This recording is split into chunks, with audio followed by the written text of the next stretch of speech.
aujourd'hui et c'est la première fois, je ne suis pas seul pour cette rubrique.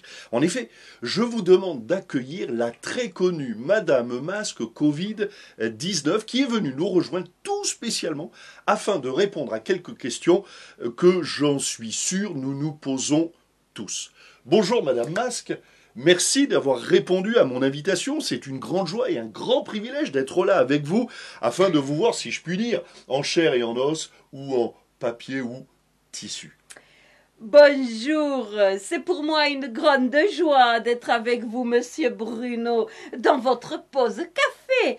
Je ne sais pas pourquoi je prends cet accent du Sud, rien contre les gens du Sud, mais je ne sais pas en faire d'autres. Si, j'ai l'accent suisse aussi, mais la rubrique serait trop longue. On n'a pas assez d'espace sur le disque dur. Donc, je continue avec cet accent du Sud. Ainsi, pour me différencier de l'autre mari, Donc voilà, en effet, je suis Madame Masque.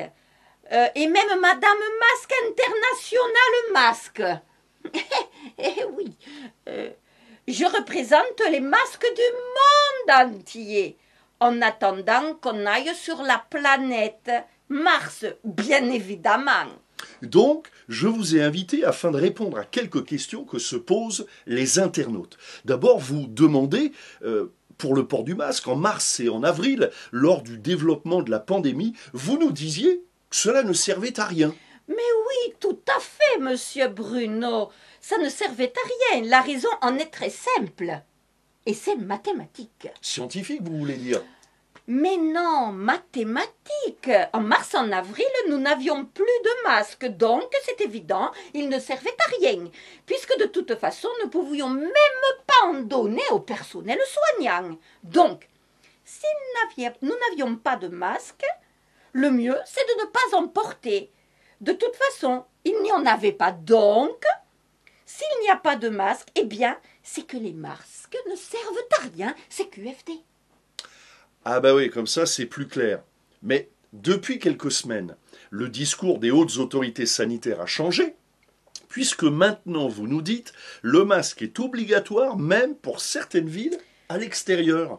Mais oui, bien sûr que le masque est nécessaire. Et la réponse est très simple.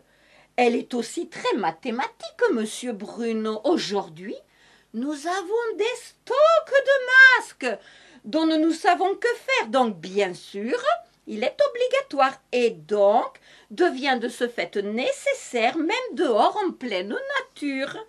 Il faut bien les écouler, les stocks, enfin.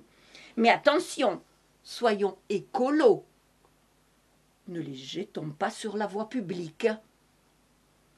J'aimerais ajouter, si vous me le permettez, monsieur Bruno, dans votre pause, que bien sûr, le vaccin risque lui aussi d'être obligatoire, parce qu'il va falloir écouler les stocks. Merci Madame Masque d'être venue à cette pause café et d'avoir répondu à nos questions. C'est troublant, n'est-ce pas? Quand même la vérité semble évoluer au fil des événements. Alors si vous avez faim et soif de la vérité, lisez la Bible. Cette parole dévoile le cœur de Dieu, sa personnalité, ce qu'il pense, et aussi sa volonté. Jésus dira « Ta parole est la vérité », une vérité qui ne varie pas d'un iota. Jésus est le même hier, aujourd'hui et éternellement. Ce que Dieu dit, sa main l'accomplit. Jésus lui-même dira de lui qu'il est la vérité. Le Saint-Esprit, quant à lui, vous conduira, si vous le désirez, dans toute la vérité. Et Dieu n'est pas un homme pour mentir. Demandez et vous recevrez. Cherchez et vous trouverez. Frappez et l'on vous ouvrira. C'est ce que nous dit la Bible. Soyez bénis.